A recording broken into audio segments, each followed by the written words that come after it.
Good evening, ladies and gentlemen. I welcome you to this press briefing on Operation Sindoor and related developments. We have with us Commodore Ravi Nair, Colonel Sophia Qureshi, and Wing Commander Vyomika Singh to brief you. With that, I hand over the floor to Commodore Nair.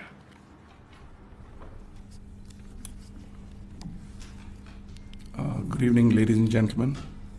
As the Foreign Secretary had said, you're aware there's an understanding that has been reached to stop all military activities at sea, on the air and on the land.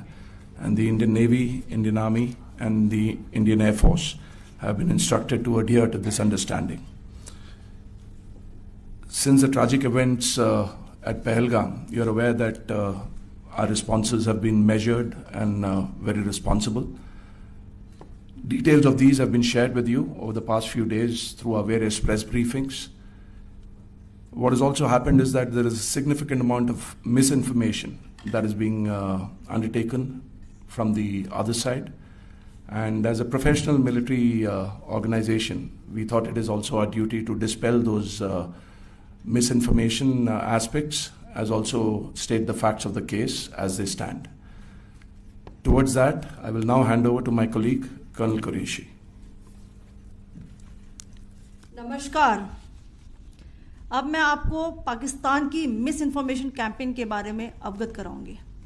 पहला, पाकिस्तान ने यह claim किया कि उसने अपने JF-17 से हमारे S-400 व ब्रह्मोस मिसाइल बेस को नुकसान पहुंचाया, जो कि बिल्कुल गलत है।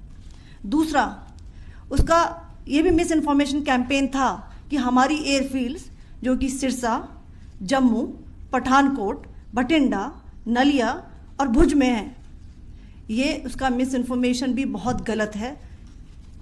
तीसरा, पाकिस्तान के मिस इन्फॉर्मेशन कैंपेन के मुताबिक हमारे एम्यूनिशन डम्प्स जो चंडीगढ़ और बियास में है उसका डैमेज हुआ, यह भी बिल्कुल गलत है।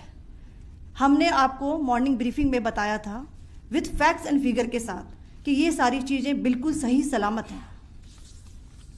अब मैं आपको बताना चाहती हूँ कि पाकिस्तान के एक प्रेस कॉन्फ्रेंस में ये बात की गई थी कि उनके सीनियर मिलिट्री ऑफिसर्स जो कि पूरी तरह से ये भ्रामक हैं और तथ्यों से दूर हैं कि पाकिस्तान की ओर से ये झूठा आरोप भी लगाया जा रहा है कि भारतीय सेना ने मस्जिदों को नुकसान पहुंचाया। मैं इससे बिल्कुल स्पष्ट करना चाहती हूं कि India is a secular nation और हमारी सेना भारत के कॉन्स्टिट्यूशनल वैल्यूज की एक बहुत प्यारी झलक है। इंडियन आर्म फोर्सेस ने पाकिस्तान को बहुत भारी नुकसान पहुंचाया, उनके मिलिट्री इंफ्रास्ट्रक्चर्स को, चाहे वो लैंड एसेट्स हों या फिर उनके एयर एसेट्स।